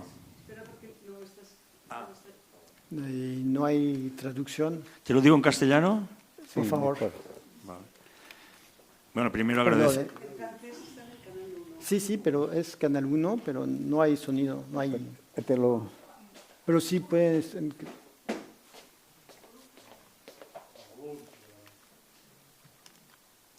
Ah oui, ça y est, je vous entends, pardon. C'était le volume qui était trop bas. Je n'avais pas vu, pardon, excusez-moi. Ok? Sí. Bé, volia dir que li agraeixo la seva intervenció i que almenys a mi m'ha il·lustrat molt. El que succeeix és que penso que no es va a l'arrel del problema i penso que l'arrel del problema és que estem vivint com si el planeta fos el doble del que tenim. Llavors, aquí és un problema poblacional, perquè tinc entès que si fóssim 3.000 milions en lloc dels 8.000 milions, podríem viure aquests 3.000 milions al ritme occidental. Sí, és així la realitat. Llavors, penso que és un tema que no és qüestió d'energies perquè, aviam, la nuclear tampoc és renovable. També arribarà un pic de producció d'urani. Llavors, penso que el més raonable seria fer polítiques de reducció de quantitat de fills que es tinguin. Que de fet, aviam, països com ara Catalunya estem en un creixement negatiu i sense que ningú obligui. Bé, t'obliguen les circumstàncies perquè la vida s'ha fet molt més difícil de sobreviure que en temps ancestrals. Que, per exemple, jo era família numerosa i li parlo de fa 76 anys. Llavors, la pròpia evolució de la societat realista, en el cas de Catalunya, fa que si no pots donar-los unes qualitats i unes expectatives i una formació al fill, no el tens. Bé, això el que és responsable, clar. Llavors penso que la via seria aquesta, ja que amb el planeta actual només podrien viure uns 3.000 milions de persones al ritme que es viu en el món occidental, penso que el plantejament seria aquest. I, de fet, països com a l'Àfrica, quan hi ha una seguretat social, que hi ha una seguretat, automàticament el creixement demogràfic cau. Aquí a Espanya, per exemple, s'ha vist en casos com Extremadura, que és on han tingut sempre més famílies nombroses. Per què? Perquè no hi havia recursos de vida i la gent marxava. Llavors pensaven les famílies, almenys quedarà algú perquè ens cuidi els pares. Aquesta és la realitat. Llavors, ja acabo. Jo penso que, vista com es comporta, que ja tenim més de 4.000 anys de referències i de base de dades com es comporta el ser humà, l'homo sapiens. Llavors, i bé, ara com va el tema de les guerres i tal, que hi ha un menysteniment total de les persones, penso que fins que no s'arribi als col·lapses no hi haurà reacció. És trist, però penso que és així. Gracias. Alors, la démographie a à voir avec le problème, c'est vrai.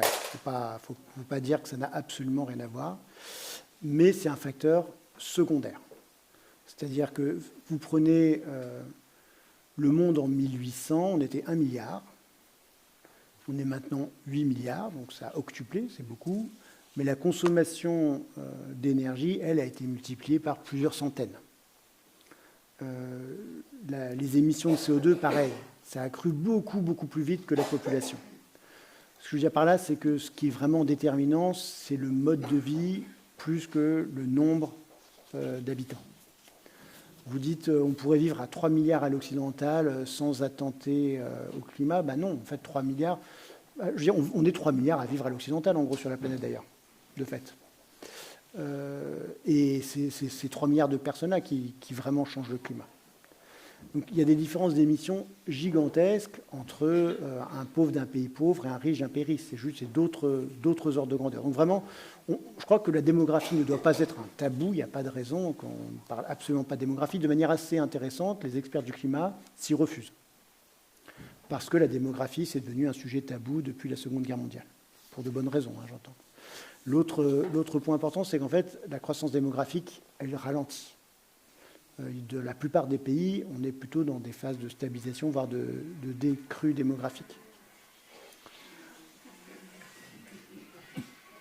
Malgré le rock'n'roll et donc, ce qui, en plus, en gros, c'est pas comme s'il y a des manières très, très aisées d'agir sur la démographie. La seule façon de faire, c'est de c'est en gros l'éducation des femmes et leur autonomie. C'est ça le facteur clé pour faire diminuer en fait la démographie à l'échelle mondiale. Et c'est ça que ça a eu lieu dans tous les pays où il y a eu des transitions démographiques, comme on dit. Voilà, donc je pense que la démographie, il faut en parler. Il n'y a pas besoin que ce soit un sujet tabou, sachant qu'en plus maintenant il y a aussi plein de partis très conservateurs qui sont dans des politiques natalistes aux États-Unis, etc., qui sont dans des critiques de la contraception et de l'avortement. Et donc, c'est des enjeux de droits des femmes qui sont absolument importants, et ça rejoint des questions climatiques d'une certaine manière, quoi. Voilà, mais une fois encore, si on se centre sur la question démographique, ben, d'un seul coup, on va se centrer sur l'Afrique subsaharienne, qui est le seul endroit sur la planète où il y a encore une croissance démographique. Or, c'est la zone qui émet le moins par habitant. Vous voyez, donc c'est un peu paradoxal, quoi. Allà hi havia una pregunta al començament. Hola. Sí. Bueno, muchas gracias por la presentación, también por el libro. La verdad es que lo he gozado mucho. Y a mí me ha gustado mucho leerlo, además, a través de las gafas de Capital Fósil de Andreas Malm, ¿no? En el sentido de cómo, digamos, Andreas Malm lee el auge de la máquina de vapor en el siglo XIX como resultado de del poder de clase en aquel entonces, ¿no? Y de unas necesidades de acumulación de capital, ¿no? Y de control del stock, de control de la fuerza de trabajo en espacios concretos, en una geografía concreta, etc., ¿no? Entonces, esta forma de leer la historia de la energía, ¿no? como una consecuencia de unas necesidades de acumulación de capital, entendiendo que se desarrolla en el mundo capitalista en el que vivimos, para mí lo que me lleva es a la pregunta de, vale, pero ¿cuál es el corolario, cuál es la respuesta política a este diagnóstico, ¿no? Al diagnóstico de leer la historia de la energía desde esta perspectiva, ¿no? O sea, para mí hay una cuestión clave aquí y es lo que me gustaría preguntarte, y es ¿podemos pensar el cambio político en relación a estas cuestiones sin pensar en términos de democracia económica, o en otros términos de socialismo democrático, ¿no? De control de los activos productivos y de decisión social democrática sobre los activos productivos? Es decir, ¿qué se produce, cómo se produce, quién lo produce, en qué condiciones sociales y ecológicas, ¿no? Es decir, me gustaría saber tu opinión sobre la propuesta política a este diagnóstico que haces, que me parece tan clave, y sobre todo en esta clave un poco de démocratie économique. Merci. Alors, je crois que mon point de vue est un petit peu différent de celui d'Andreas Malm sur l'histoire de l'énergie. Andreas Malm, il a une vision un peu transitionniste, malgré tout, de l'histoire de l'énergie, avec cette idée, par exemple, que la machine à vapeur aurait remplacé l'hydraulique. C'est-à-dire que l'hydraulique a énormément cru en même temps que la machine à vapeur croissait. Je crois qu'en fait, la question du capitalisme est centrale dans cette affaire, évidemment. Et tant qu'on laisse, en gros, une définition très simple du capitalisme, c'est ceux qui possèdent le capital qui choisissent où ils investissent. Tant qu'on laisse cette liberté-là, c'est sûr qu'on sortira du pétrole, puisque c'est rentable d'extraire du pétrole. C'est profitable. Donc ce n'est pas que ce soit mauvais ou bien, mais c'est juste que le système fait que oui, on sortira du pétrole parce que ça rapporte beaucoup d'argent. Donc je crois qu'effectivement, l'enjeu, il y a un aspect ce serait un peu plus simple, on va dire, avec des entreprises, uniquement des entreprises nationales. Mais on a aussi plein d'exemples d'entreprises nationales. Enfin, les plus grandes entreprises pétrolières sont des entreprises nationales. Que ce soit Sinopec en Chine, Aramco, ce sont des immenses entreprises nationales. Moi, je crois que, une fois encore, le capitalisme, c'est sûr, c'est un obstacle, si vous voulez, à la transition énergétique, mais sortir du capitalisme, plutôt sortir du carbone, c'est beaucoup plus difficile que sortir du capitalisme. Ce que je veux dire par là, c'est que ce n'est pas du tout dit qu'une société qui se serait appropriée démocratiquement les moyens de production énergétique arrive à faire une transition énergétique. Même, je crois que c'est même sûr qu'elle n'y arrivera pas beaucoup plus, quoi. Un petit peu plus, j'ai envie de dire, surtout dans la réduction de la consommation inutile, quoi. Mais j'ai envie de dire, le système technique a quand même sa logique d'efficacité, qui est un petit peu en dehors simplement des logiques d'accumulation du capital. Voilà. Et puis là, je renvoie aussi à la question de la démographie. La nourriture, c'est un tiers des émissions. La nourriture, c'est-à-dire de la déforestation jusqu'à la gestion des déchets. En passant par les engrais qui pèsent très lourd, les tracteurs évidemment, les emballages, etc. Tout ça, c'est un tiers des émissions. Alors, c'est sûr qu'avec une appropriation démocratique des grandes firmes agro-industrielles, on pourrait sans doute réduire. Enfin, je veux dire, j'ai aucun doute là-dessus. Après, je ne sais pas de combien, c'est compliqué, je ne suis pas capable de vous dire ça, mais on n'arriverait pas à zéro. Ce n'est pas vrai. Parce que même dans une société démocratique, on aura besoin d'engrais, en fait, par exemple. Voilà. Et ces engrais, ils sont émetteurs à la fois quand on les produit, puis après quand ils partent dans l'atmosphère d'oxyde d'azote.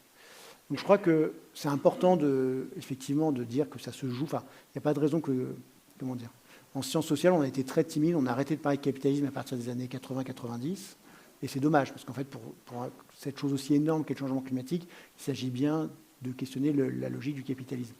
Mais il faut aussi reconnaître que le changement climatique est quelque chose d'encore plus gros et encore plus difficile, quoi.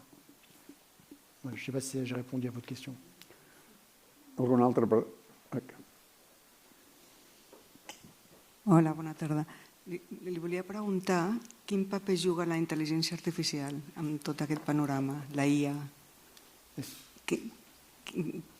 Quin paper juga la intel·ligència artificial en el consum energètic i en aquest col·lapse futur? Alors, pour l'instant, ce n'est pas énorme, mais ça croît très vite.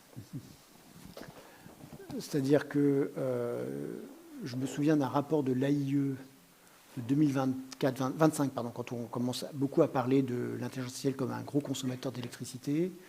Donc, il modélise, alors c'est différents scénarios, etc. Mais il est probable que la croissance de l'air conditionné dans les 30 prochaines années soit plus importante en termes de consommation énergétique que la croissance des data centers. Donc je pense que l'IA, c'est intéressant parce que c'est un nouveau machin et on voit qu'en fait, le capitalisme, là pour le coup, ça renvoie à la question du capitalisme, je suis bien d'accord. On voit que le capitalisme est sans fin pour trouver des nouvelles manières de produire de la valeur et de consommer de l'énergie. C'est absolument incroyable cette capacité à inventer des nouveaux besoins qu'on satisfait avec plein d'énergie. Donc ça, c'est vrai que c'est vraiment frappant. Mais il ne faut pas se focaliser uniquement sur le nouveau. C'est-à-dire que l'ancien, ça c'est un point auquel je tiens beaucoup, les vieilles techniques, elles continuent de croître. L'air conditionné, c'est un vieux truc, ça va énormément se développer dans les décennies qui viennent, quoi. Tout simplement parce que, si je me souviens bien, genre 90% des Américains sont équipés d'air conditionné, 90% des Japonais aussi, et on n'a que, je sais pas, 10 ou 15% des Indiens, j'en sais rien, qui ont de l'air conditionné. Enfin, en gros, il y a des marchés gigantesques, quoi, qui peuvent encore s'ouvrir pour l'air conditionné, par exemple. Voilà, donc l'IA, c'est typiquement le genre de choses qu'il faudrait réguler le plus vite possible pour éviter qu'on en mette partout et que ce soit partout et qu'à chaque fois, pour la moindre requête Google, maintenant, on a une proposition d'IA qui n'était pas très indispensable, quoi. Donc ça, c'est vrai que c'est typiquement le genre de choses un peu dommage, quoi. Aquí també. Aquí primer i després allà, així, sí. Después allá. Sí.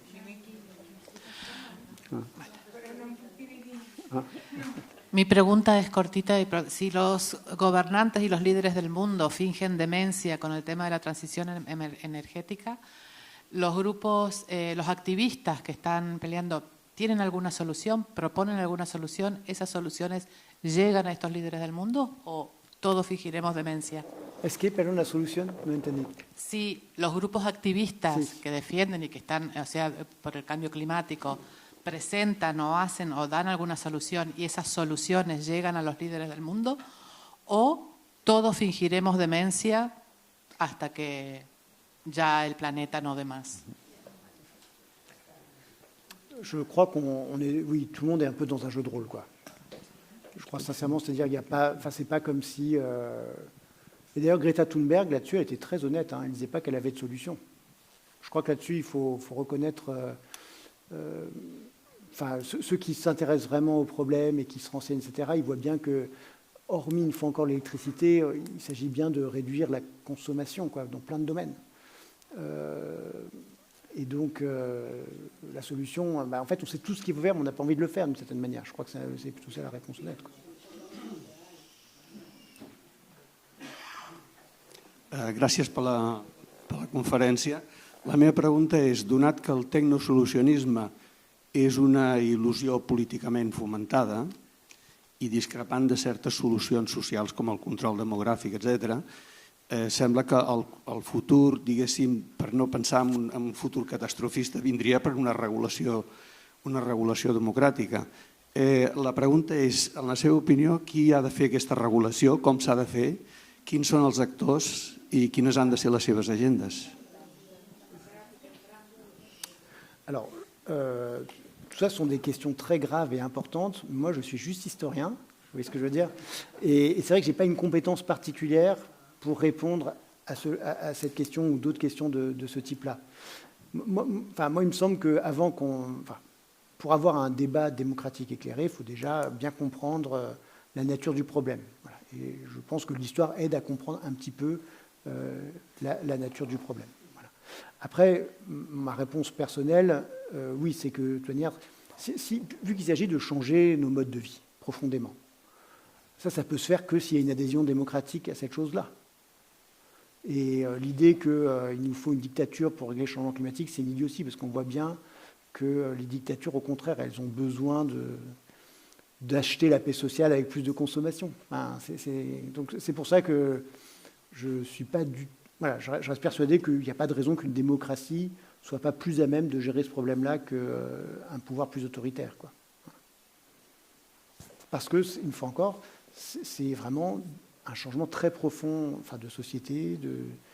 Et je dirais que plus il y aura de discussions démocratiques et plus la société, essaiera de réguler les inégalités, plus ce genre de transformation sera acceptable aussi. Pourquoi on n'a pas envie de faire d'efforts? C'est parce qu'il y a des gens plus riches que nous qui consomment beaucoup plus et qui émettent beaucoup plus. Donc d'un point de vue purement égoïste, pourquoi on se serrerait la ceinture? Je pense que ça joue un rôle, cette réaction naturelle d'une certaine manière. Si les autres ne le font pas, pourquoi nous on s'en mettrait, quoi? Donc c'est bien des décisions typiquement collectives et démocratiques, quoi. Merci per la conferència. No, en català t'ho preguntaré. Dic, a veure, et demano tenim clar, suposo, moltes vegades veiem que necessitem consumir menys, no? De reduir el consum. Però com treballem la contradicció que tenim un sud global que es vol desenvolupar i que també vol arribar a tindre el nostre benestar? Gràcies.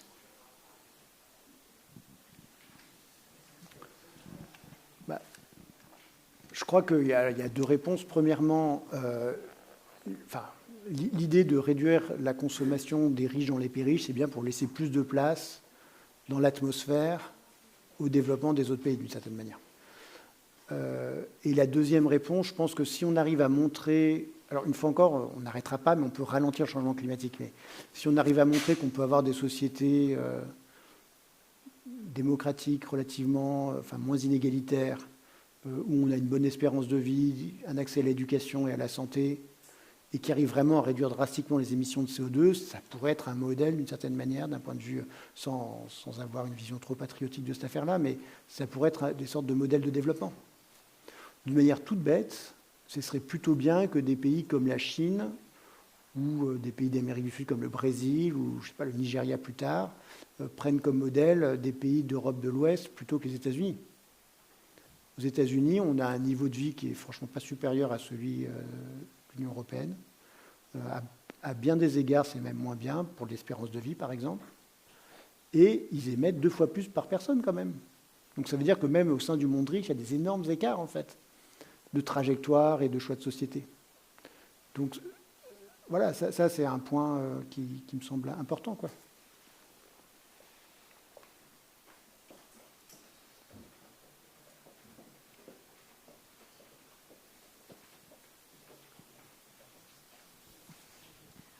Gracias. Me ha parecido muy interesante. Me he fijado especialmente en 2 cosas que me han llamado especialmente la atención, en las cuales llevo mucho tiempo teniendo esperanza y hoy la he perdido. Una es la utilización en el futuro del hidrógeno como energía limpia, en la cual llevo mucho tiempo pensando y mirando a ver cómo progresa, y estaba pensando que estamos ya metidos en harina. La segunda es la captura del CO2 atmosférico y cómo encapsularlo para utilizarlo en procesos industriales o para ponerlo en el subsuelo por los siglos de los siglos. Usted ha dicho de manera muy tajante que es una ilusión tanto una cosa como la otra. Me voy mucho más triste de lo que he venido. Gracias. Alors, je ne sais pas s'il faut être plus triste, mais alors, pour ce qui est de l'hydrogène, bon, le problème déjà, c'est qu'il faut le produire. Donc, on a besoin évidemment de beaucoup d'électricité pour faire l'hydrogène. Ensuite, il faut utiliser des électrolyseurs et donc des cathodes qui ne sont pas simples, on utilise du platine, enfin des métaux compliqués. Le rendement n'est pas extraordinaire. Et surtout, l'hydrogène, en fait, comment dire, c'est utile dans l'industrie, mais on ne va pas le transporter. C'est très compliqué à transporter. Donc c'est pour ça l'idée qu'on va faire le plein d'hydrogène, ça c'est fini, on sait qu'on va utiliser des batteries électriques, des batteries pour les voitures plutôt que l'hydrogène. Pour le stocker, il faut le mettre à moins 250 degrés. Enfin, on se rend compte que ça consomme beaucoup d'énergie. Et les réservoirs d'hydrogène sont toujours beaucoup plus volumineux, donc en fait il faut changer. Pour les avions, c'est pas possible. En gros, les réservoirs dans les avions, ils sont surtout dans les ailes, donc ils ont une forme très allongée. Pour être à moins 253 degrés, il vaut mieux avoir des réservoirs un peu compacts, pour éviter d'avoir des plaques d'isolant beaucoup trop importantes. Je ne sais pas si je suis clair. Donc l'idée d'avoir de l'hydrogène dans les ailes, ce n'est pas possible, donc il faut refaire toute l'aviation, donc ça ne marche pas. Alors après l'hydrogène, on dit on va utiliser pour faire de l'acier. Ça, en théorie, c'est possible. C'est-à-dire l'idée, c'est de réduire le minerai de fer, plutôt que le réduire avec du coke, le réduire avec de l'hydrogène. En théorie, c'est possible. En pratique, ça l'est à petite échelle. Le problème, c'est qu'en fait, les annonces d'acier à hydrogène, c'est surtout en Suède, une entreprise qui s'appelle Hybrid. Ils annoncent au mieux quelques millions de tonnes d'hydrogène vert d'ici 2040. Mais le problème, c'est qu'on produit 1,7 milliard de tonnes d'acier. C'est les énormes quantités qui font qu'on se rend compte qu'on n'est pas du tout à l'échelle, et alors moi, j'avais fait des petits calculs de comptable pour imaginer, rien que pour produire l'hydrogène, qui est juste une petite partie, enfin une partie du problème, pour produire de l'acier vert à l'échelle de 1,7 milliard de tonnes, il faudrait plus d'électricité que tous les États-Unis, par exemple. Donc, c'est vraiment des énormes... Et ça, ce n'est pas le plus compliqué de cette manière. Après, il faut installer tous les électrolyseurs, etc. Enfin, c'est des projets titanesques et ça n'a aucune chance d'arriver dans les 25 ou 30 ans. Le problème de cette affaire de changement climatique, c'est qu'à un moment, il faut quand même se fixer un deadline, C'est-à-dire, si on avait 2 siècles, moi je serais incapable de vous dire l'hydrogène, ça ne marchera pas, j'en sais strictement rien. Dans 2 siècles, on peut imaginer plein de choses, des progrès technologiques, j'en ai aucune idée. Mais en 25 ans, c'est peu probable. Vous voyez ce que je veux dire? C'est un peu cet horizon de 2050 qui quand même doit nous obliger à réfléchir en termes de réduction de la demande. Voilà.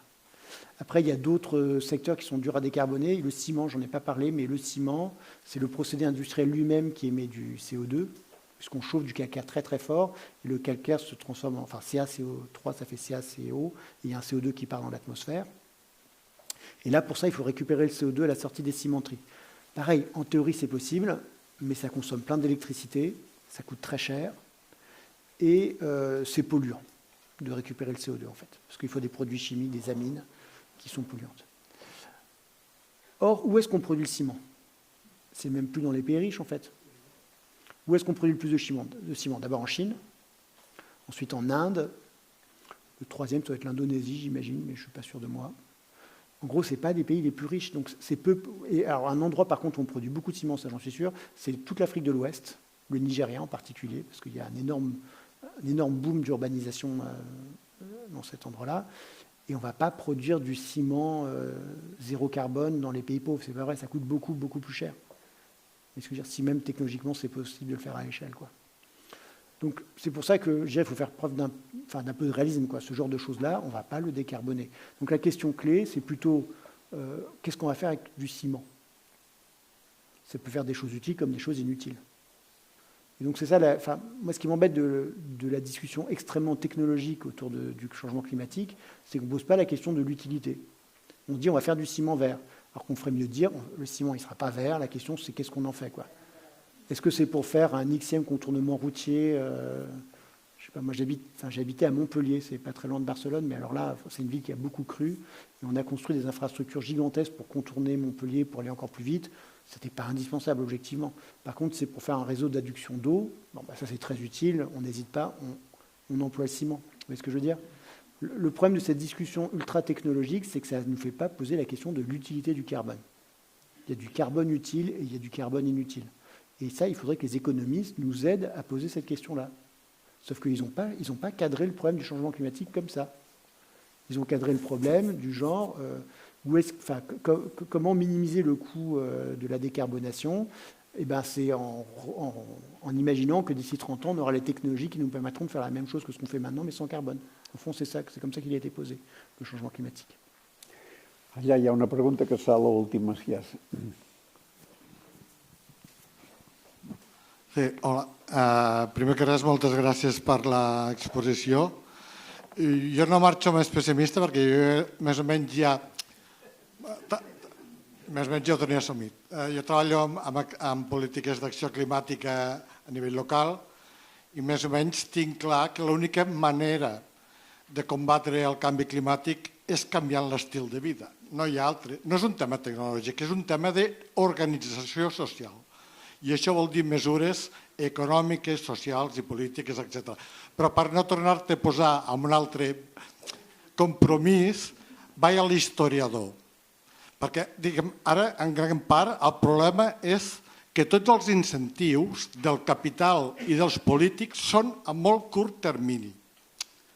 Aleshores, la meva pregunta per l'historiador és: amb la història recent, coneixes casos en què els polítics o la societat s'autoimposi sacrificis en funció d'un perill a mig i curt termini? Ho dic perquè jo no soc capaç de recordar-ne cap i perquè és cap aquí on hem d'anar. I en aquest sentit, segurament, l'única via és transformar les mentalitats, perquè els canvis potser els haurem de provocar a través de la demanda, no de la producció. És a dir, deixar de produir coses inútils, al que referies tu fa un moment. Segurament el 60-70% de la producció de béns físics són absolutament prescindibles. I si no, recordem com altres formes de vida que no en són tan llunyanes. Però la pregunta és per l'historiador. Recordes algun cas en què això sigui possible o s'hagi donat? Alors, moi, ce qui m'a frappé vraiment sur ce que j'ai étudié, c'est que au moment des deux chocs pétroliers, les deux chocs pétroliers ont vraiment fait peur aux élites politiques. Vraiment.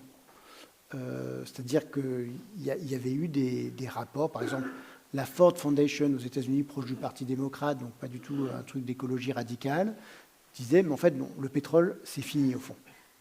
Or, une bonne partie de l'économie américaine repose sur le pétrole. Donc, il va se passer des choses très, très importantes. Il faut les accompagner. Et pour faire ça, il disait, c'est pas vrai, on ne va pas faire la même chose qu'on a fait avec le pétrole, avec le nucléaire. Ça fait longtemps qu'on subventionne le nucléaire. Le nucléaire, en 1974, ça représente très peu de l'énergie. Donc, c'est bien la preuve que les transitions énergétiques, c'est un peu du flanc. Et donc, ce qu'il faut, c'est faire basculer l'économie américaine, non pas de la consommation de biens matériels, des grosses voitures, des grosses maisons, mais plutôt la consommation de santé, d'éducation, de biens culturels, qui sont beaucoup moins intenses en énergie et en matière.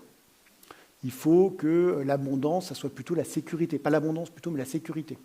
C'est-à-dire, en fait, c'est vrai que si vous êtes garanti jusqu'à votre retraite d'avoir une vie minimale assurée, vous n'êtes pas obligé d'accumuler pour vous garantir des aléas, par exemple. Oui, il y a plein de transformations assez profondes des comportements qui passent par ce genre de dispositif de sécurité sociale, etc., par exemple. Donc ça, c'était quelque chose, oui, c'était un discours centre-gauche aux États-Unis en 1974. Oui, alors maintenant, vous prenez le Parti démocrate américain sous Joe Biden, c'était pas du tout ça. C'était plutôt dans la promesse de la croissance illimitée. Une autre chose qui m'avait frappé, c'est En 1979, il y a des auditions aux États-Unis sur le climat. Des climatologues qui sont interviewés. C'est la première fois à ma connaissance que des climatologues comme ça parlent du futur et du problème du climat aux politiciens de manière aussi claire. Et à un moment, il y a un climatologue qui dit que la vraie solution, il faudrait rationner le pétrole. Voilà. Il faudrait que le pétrole, on en ait le droit à une certaine quantité et pas plus. Et le sénateur qui auditionne le climatologue dit moi je suis entièrement d'accord, j'ai toujours été pour le rationnement. Et au fond, ce n'est pas surprenant parce que ce sénateur-là, il avait vécu la Seconde Guerre mondiale. Et pendant la Seconde Guerre mondiale, aux États-Unis, on avait de fait rationné le pétrole pour en envoyer plus au front. Et puis dans les années 70, une fois encore, la question du rationnement, elle était discutée. Voilà. Alors, on voit d'ailleurs, cela dit, au moment de la guerre en Ukraine, cette question s'est reposée en France, en tout cas, on a commencé à parler de ça. Alors ça a été plutôt la sobriété individuelle plutôt que le rationnement, mais en tout cas on a bien parlé de diminution de la consommation. Là, si le pétrole, si on perd 25% de l'approvisionnement pétrolier, celui qui passe par le détroit d'Ormuz, la question, je pense, des voyages en avion va finir par se poser, parce que je veux dire, ce pétrole, il vaut mieux qu'il serve à quoi? Ou le gaz ou les énergies fossiles, il vaut mieux que ça aille dans l'agriculture ou bien dans l'aviation? Franchement, le choix est quand même vite décidé, hein, objectivement. Quand vraiment on commence à parler de quantité, il vaut mieux le mettre dans les tracteurs, concrètement, hein, ou faire des engrais. Donc je pense que ce genre de questions peut revenir très très vite. Et c'est pour ça qu'il ne faut pas être... Par contre, ce qui est vrai, c'est que le climat, pour des raisons, je crois que c'est pour l'affaire d'adaptation, ça n'a jamais fait peur vraiment aux élites politiques, quoi. Voilà. C'est un truc, on se dit, dans les pays riches, on arrivera à gérer.